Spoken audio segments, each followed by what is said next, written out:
أشرف صباح يوم الثلاثاء 7 نوفمبر 2023 عامل إقليم توريرت العربي التويجر والوفد المرافق له بحضور عدد من المنتخبين والمستثمرين، ويعد حميد برادة أحد هذه الوجوه النشيطة في هذا المجال. وقد أكد هذا الرجل في تصريح لموقع أوريو ماروك على أن إعطاء انطلاقة أشغال إنجاز وحدة لإنتاج المواد الغذائية بالمبلغ الإجمالي للاستثمار يصل إلى 60 مليون درهم. هذا الوحدة هذه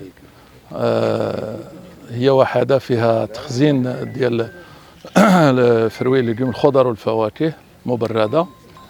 وفي نفس الوقت غادي تكون فيها ستاسيون دومبالاج، يعني وحدة ديال التلفيف كما كتشوفوا في المشروع. فيها دي شومبر فرواد، فيها يعني وحدة للتلفيف، فيها لا ريسبسيون ديال البرودوي، لومبالاج،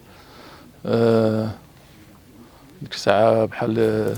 الاكسبور ديال لي برودوي فخوي ليغوم، وفي نفس الوقت لابروفيزيونمون ديال لو مارشي ناسيونال في حالة ما خاص شي برودوي مثلا، وفي حالة طبيعية ديال لي برودوي اللي كيتامبورطاو من الخارج، بحال نقولوا لي فروي اللي كيجيو من الخارج بحال الاناناس، بحال بزاف ديال لي برودوي.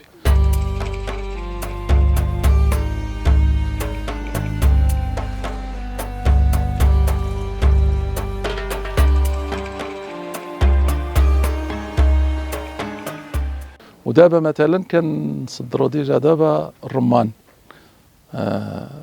كنصدروا عندنا دي بارتنير شركاء ديالنا كاينين في برشلونة في المارشي الكبير ديال اسبانيا برشلونة، وكاين في بيربينيون، وكاين في بروكسل لو مارشي ماتينال دو لو ديال بروكسل.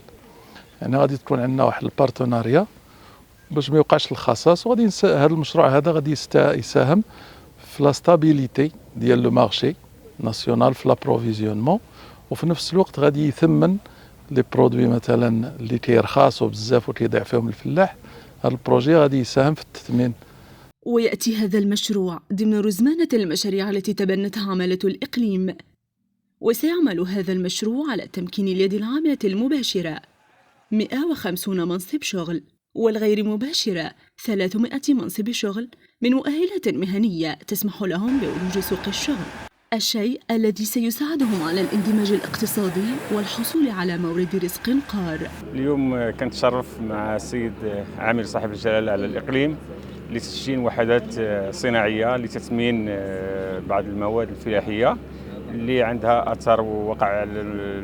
المستوى المحلي، خاصة في اليد العاملة وخاصة في التصدير. هذا المشروع اللي كندشنو اليوم كيخلق واحد بين اليد العاملة المباشرة وغير المباشرة تقريبا 400 منصب شغل، وهذا أمر مهم جدا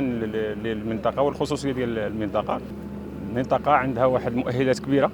فيما يخص تصدير الزيوت، ولأن أعتقد أنها هي الأولى فيما يخص تصدير الزيوت من المنطقة، وحنا الهدف ديالنا ماشي هو التصدير الحالي، ولكن ما هو مستقبلي ان شاء الله اللي كنشتغل عليه باش يكون ننميوه ونطوروه اكثر فيما يخص التصدير في المنطقه. وأضاف أن مخطط المغرب الأخضر ساهم بشكل كبير في تطوير القطاع وعصرنته، مشيرا إلى أنه بعد عملية تسويق فاكهة الرمان يتم تصديرها إلى إسبانيا التي تبقى الواجهة الأولى لتصدير هذه الفاكهة.